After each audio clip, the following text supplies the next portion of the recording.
ఈరోజు 6వ రోజు అథర్వవేద మంత్రాలు. ఇప్పుడు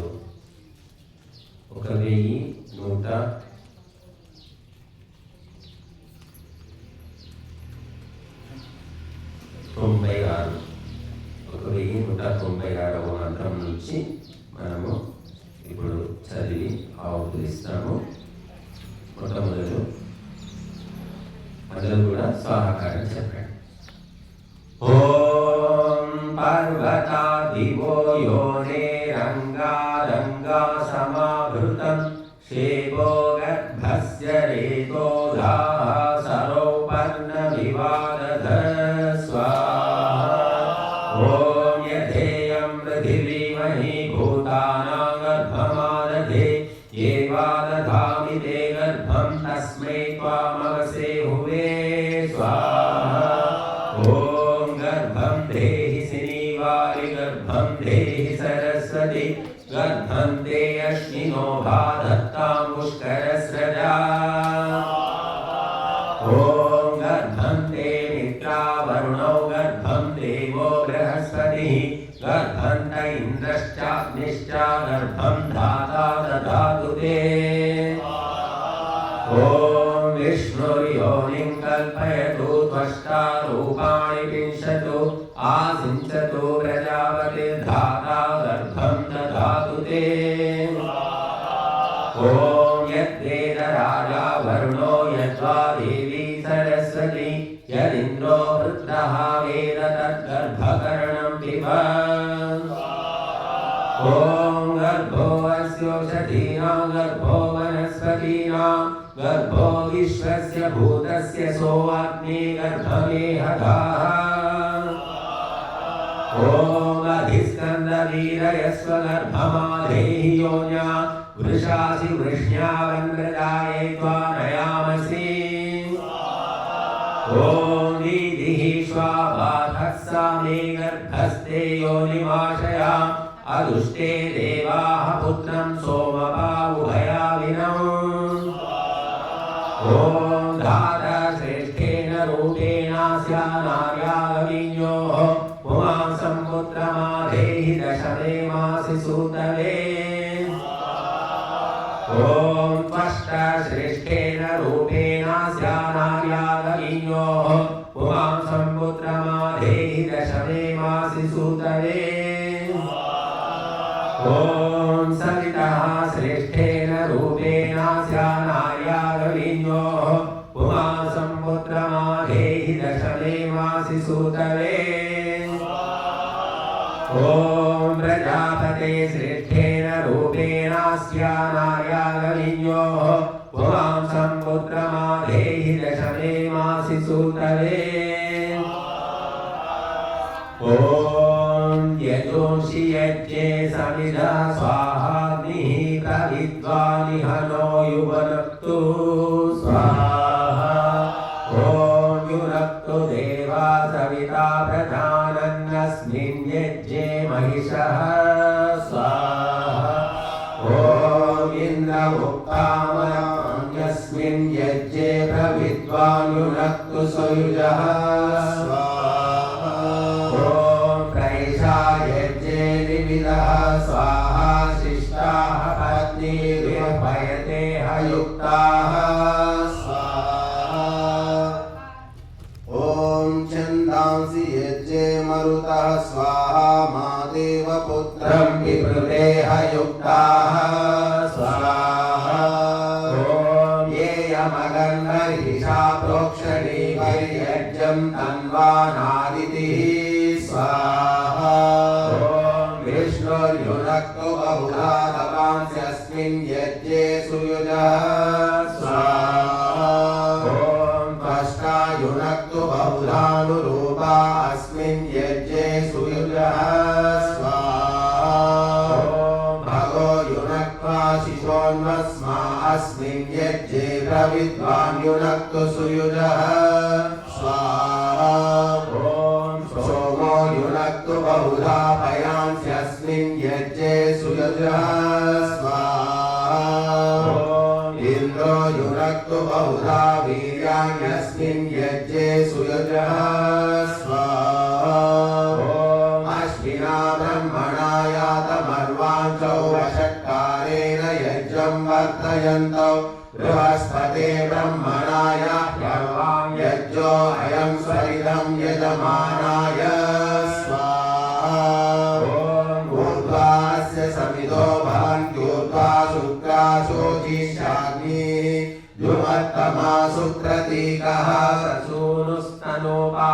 तनूनपादसु सुरो भूरिपाणिः स्वाहा देवो देवेषु देवावतो अनक्तिमध्वाकृतेन स्वाहा मध्वा यज्ञं नक्ष्यति प्रैणानो नराशंसो अग्निः सुकृतेव सविता विश्ववारः स्वाहा आचार्यमेति शवसा घृता चिदीडानो वैर्निर्नमसा स्वाहा अग्ने शुचो अध्वरेषु प्रयक्षु साक्षरस्य महिमानमग्नेः स्वाहा हरिमन्त्रासु प्रयक्षो पवचाविष्टन् वसुधातरश्च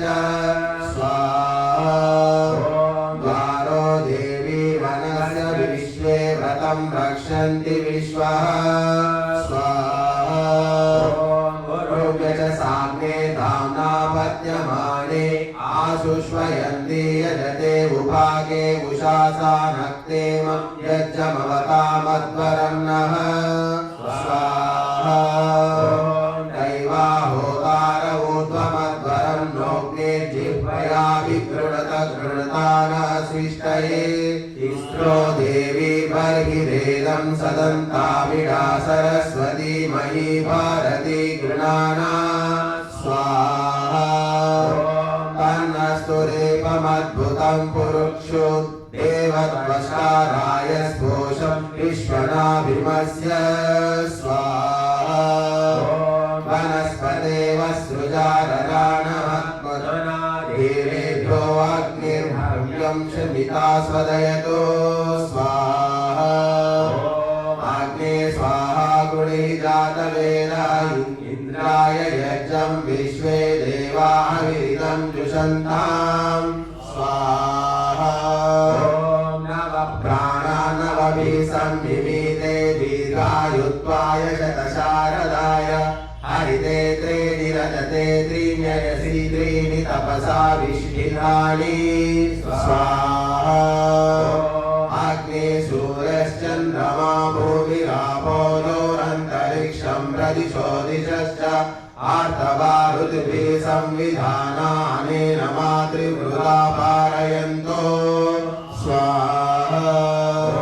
प्रया पोषास्त्रिवृति शयन्तामनक्तु पोषा प्रयसा कृतेन अन्नस्य भूमा पुरुषस्य भूमा भूमा पशूनां यशयन्तां स्वाहा इममादित्या वसुना समुक्षते ममग्ने वर्धय वावृधानः इममिन्द्र संसृज वीर्येणास्मिन् त्रिवृक्षतां यथा पोषयिष् स्वाहा ॐ विश्वा पातु हरितेन विश्वबृहद्भिप्रत्ययसा सजोषाः वीरोद्भिष्टे अर्जुनं संविधानं दक्षं ददातु सुमनस्य मानं स्वाहा ॐ त्रेधाजातं जन्मनेदं हिरण्यमग्नेरेकं प्रियतमं बभूव सोमस्यैकं हिंसितस्य परापतत्पापामेकं मेधसाम्रेत आहुस्तत्ते हिरण्यं त्रिवृतस्वायुषे स्वाहा त्रायुषं जमदग्ने कैशपस्य त्रायुषं त्रेधामृतस्य चक्षणं त्रीण्यायुषिते करं स्वाहा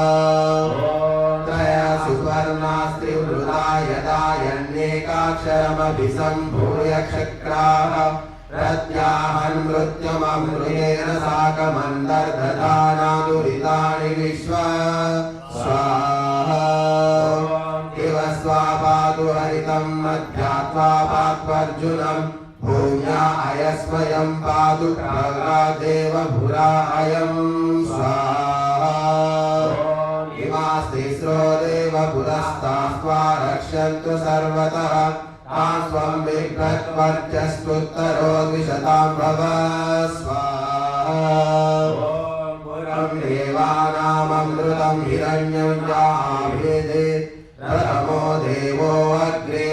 तस्मै नमो दश प्राचीः कृणोभ्यनो पुण्यतां तिवृधा भदेवे स्वाहा आत्वाचु सत्वर्यमा पूषा बृहस्पतिः आहर्जातस्य यन्नाम तेन त्वातिश्रुतामसि स्वाहा ऋतुभिष्वार्थवैरायुषे वर्चसे त्वा संवत्सरस्य तेजसा तेन संहनो कृण्वसि स्वाहा घृतादुल्लुप्तं मधुना समक्तं वो विद्रुमहमच्युतं पारयिष्णु बिन्दः सपत्नानधरांश कृण्वदामारोहमादे सौभगाय स्वाहा पुरस्तायुक्तो वाजातवेदोऽग्निविद्धि क्रियमाणं यथेदं त्वं द्विषद्वेषजस्यासि कर्ता त्वया कामश्वः पुरुषं समेम स्वाहा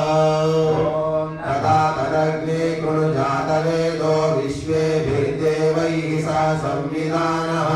यो नोदिदेव यतमो जगास यथासो अस्य परिषस्मृताति स्वाहा यथासो अस्य परिधिस्मृताति तथा तदग्ने कृणु जातवेदः विश्वेभिर्देवैः सह संविधानः स्वाहा क्षोणविद्यहृदयं निविद्य जिह्वां नितृन्ति प्रदतो वृणीः पिशाचो अस्य यतवो जगासान्नेयमिष्टप्रदिशं शृणोहि स्वाहा यदस्य वृतं विवृतं यत्पराभृतमात्मनो जग्धं यतमत्पिशाचैः तदग्ने विद्वान् पुनराभरत्वं शरीरे मांसवसुमेरयामः स्वाहा कामेषु भक्वेशबले विभक्वे यो मा पिशाचो वचने ददम्ब तदात्मना प्रजया पिशाचा विहतायन्तामगतोऽयमस्तु स्वाहा क्षीरे मामन्ते यतमोदराम्बकृष्णपच्ये असने धान्येयः तदात्मना प्रजया पिशाचा विहतायन्तामगतोऽयमस्तु स्वाहा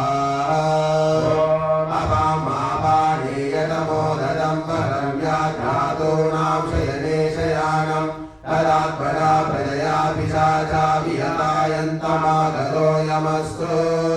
स्वाहा दिवामानक्तं यतमोदरं वक्रव्याध्यातूनां शयनेशयानं तदात्मना प्रजया पिशाचा विहतायन्तमागतोऽयमस्तु स्वाहा रुधिरं पिशाचं मनोहनं जयिजातवेदः समिन्द्रो वाजी वज्रेण हन्तुच्छिनत्तु सोमा शिरो अस्य धृष्णु स्वाहा सनादग्ने प्रणसि यातु धारा नत्वा रक्षांसि पृतनासु जिज्ञुः सा मूलाननुदः क्रव्यादो मादेहेद्या मुक्षत दैव्यायाः स्वाहा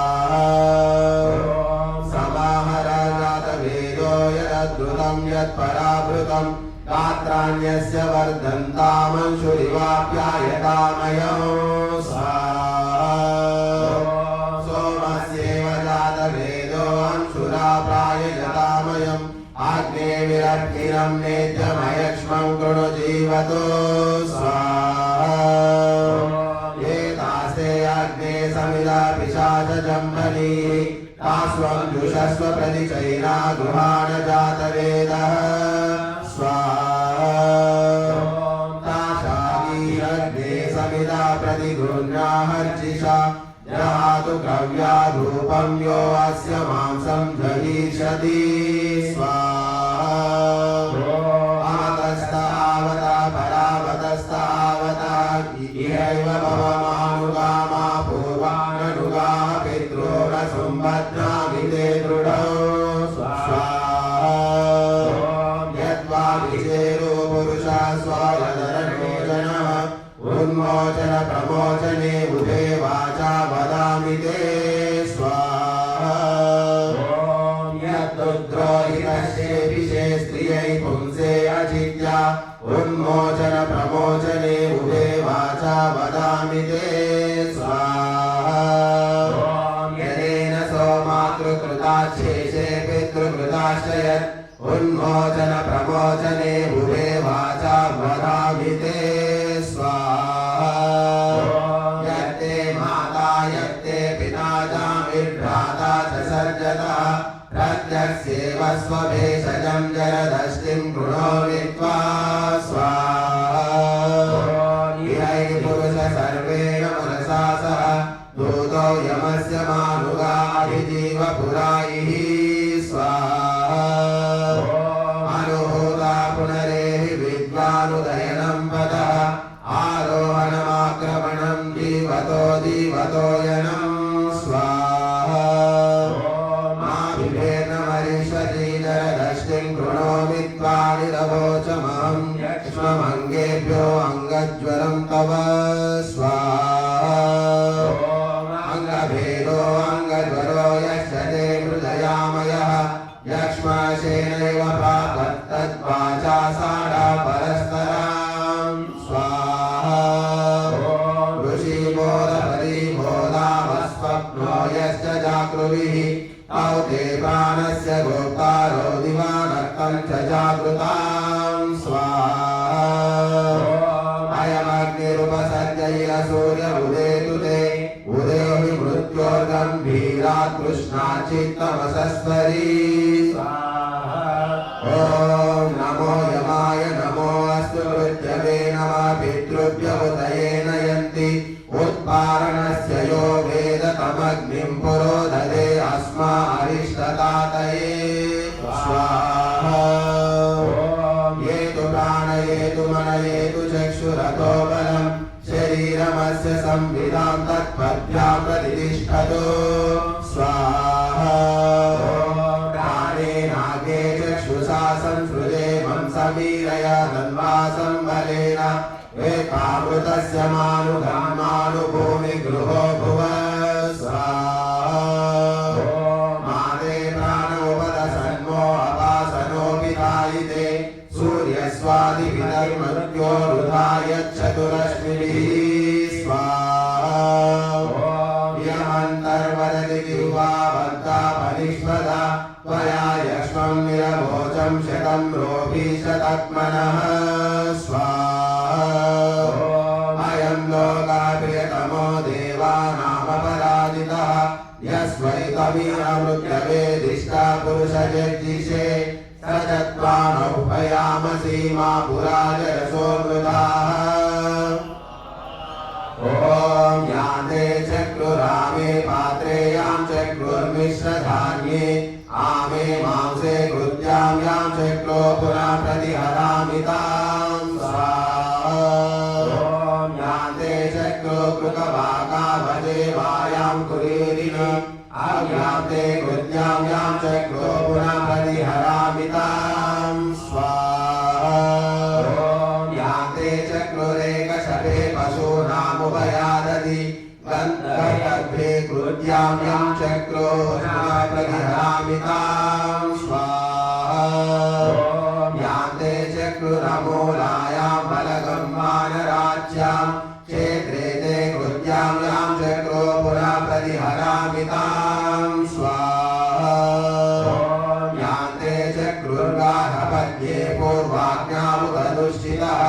शालायां कृत्यां यां चक्रो पुनः प्रतिहरामि तां स्वाहा यान्ते चक्रो सभायां यां चक्रुरभिदेवने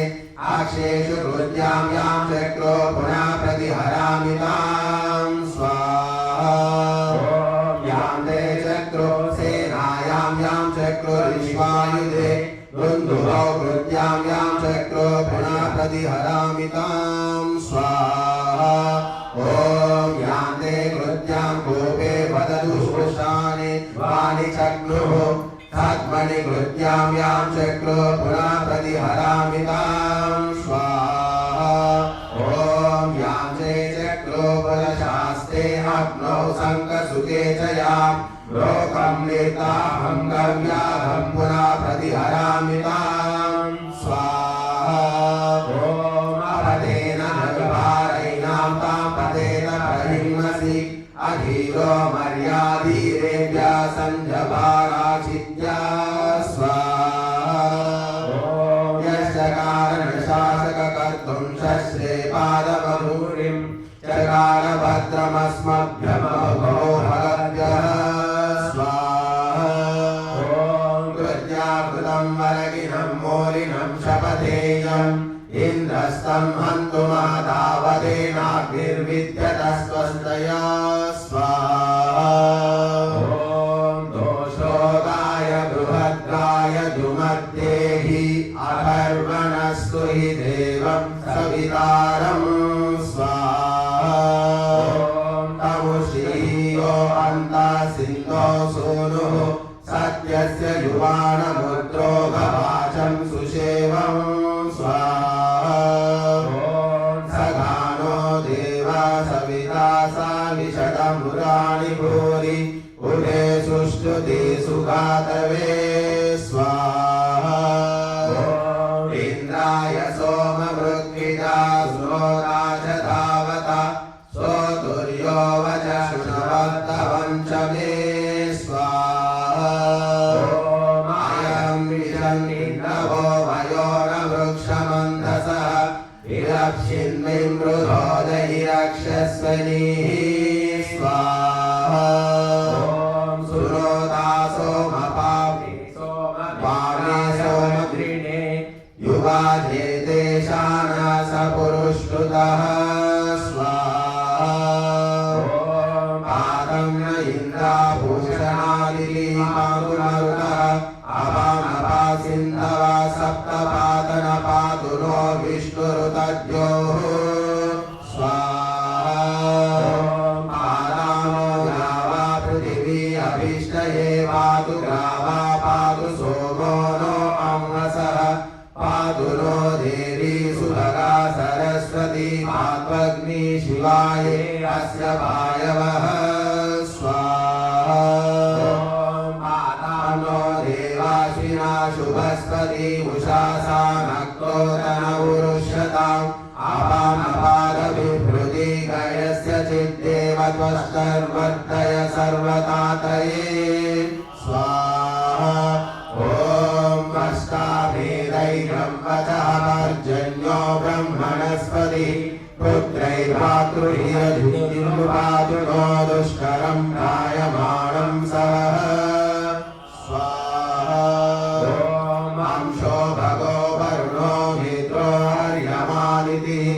मरुतः अपदस्य द्वेषो गमेरभिवृतो यावयय चतुर्मन्दितं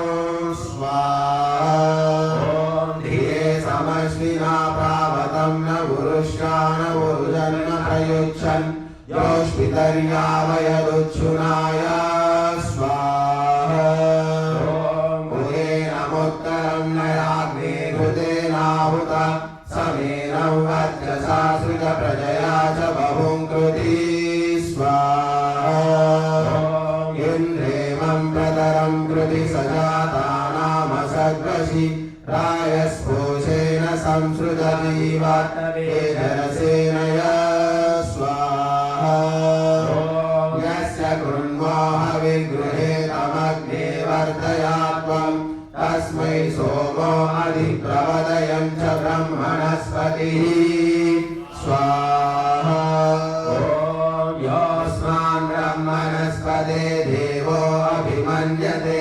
सर्वं तं रन्धयासि मे यजमानाय सुन्वते स्वाहा यो न सोमशुशंसि नो दोषं स आदिदेशति वज्रेणास्य मुखे जैष संविष्टो अपायति स्वाहा यो न सोमाभिलासति सनाभिर्यश्च निष्ट्यः अपदस्य बलं तिरमहीव जोर्वधत्मना स्वाहा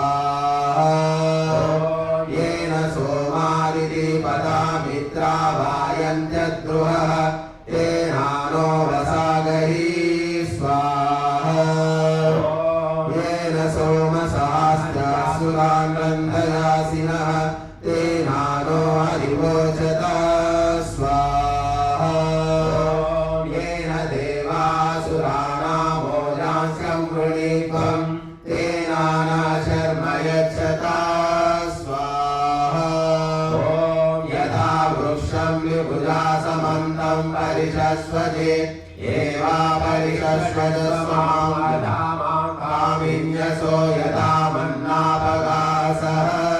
स्वाहा यथा सुपर्णा प्रपतन् पक्षो निहन्ति भूम्याम् एवानिहन्विते मनो यथा मां कामिन्यसो यथा मन्नापगासः स्वाहा ॐ यथेमे जावा पृथिवी सद्या पर्येति सूर्यः एवा पर्येमिते मनो यथा मां कामिन्यसो यथा मन्नापगासः स्वाहा वाचमे तन्वं पादो वाञ्छाक्षो वाञ्छसख्यो अक्षो वृषण्यन्ताः केशामां ते कामेन शुष्यन्तो स्वाहा मम त्वादोषणिश्रिशं वृणोमि हृदयश्रिशं यथा मम कृतावसो मम चित्तमुपायसि स्वाहा व्यासानाभिरारेहणं हृदि संवरणं कृतं गावो घृतस्य मातरो मों संवानयन्तु मे स्वाहा पृथिव्यै श्रोत्राय वनस्पतिभ्यो अर्घये अधिपतये स्वाहा प्राणायान्तरिक्षाय वयोभ्यो वायवेधिपतये स्वाहा दिवे चक्षुषे नक्षत्रेभ्यः सूर्यायाधिपतये स्वाहा शमीमश्वत्थ आरूढस्तत्र पुंसवनं कृतं तद्वै पुत्रस्य वेदनं यत्त्रिष्वाभरावसि स्वाहा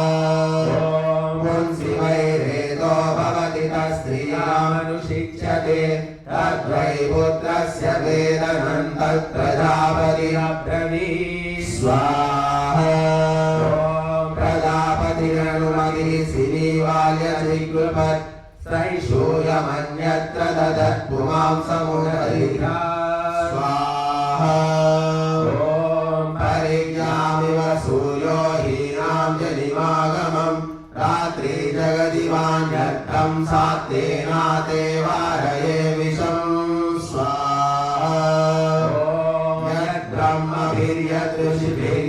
यद्ब्रह्मभिर्यदृषिभिर्यद्देवैर्विदितं पुरा यद्भूतं भव्यमास्वत्तेनाते वारये विषं स्वाहा मध्वा भृञ्जे नद्य पर्वता गिरयो मधु मधुपुरुष्णी शीपालाशमास्ने अस्तु संहृते स्वाहा ॐ नमो देवदेभ्यो नमो राजवरेभ्यः अतो ये विश्वानां वारसेभ्यो मृत्यो नमोऽस्तु ते स्वाहा ॐ नमस्ते अधिवाकाय परावाकाय ते नमः सुमत्यै मृत्यो ते नमो दुर्मत्यै तदिदं नमः स्वाहा ॐ नमस्ते यातु धान्येभ्यो नमस्ते भेषजेभ्यः नमस्ते मृत्यो मूलेभ्यो ब्राह्मणेभ्य इदं नमः स्वाहा ॐ सुतामया वरदा वेदमाता प्रचोदयन्तां भावमानी द्विजानाम्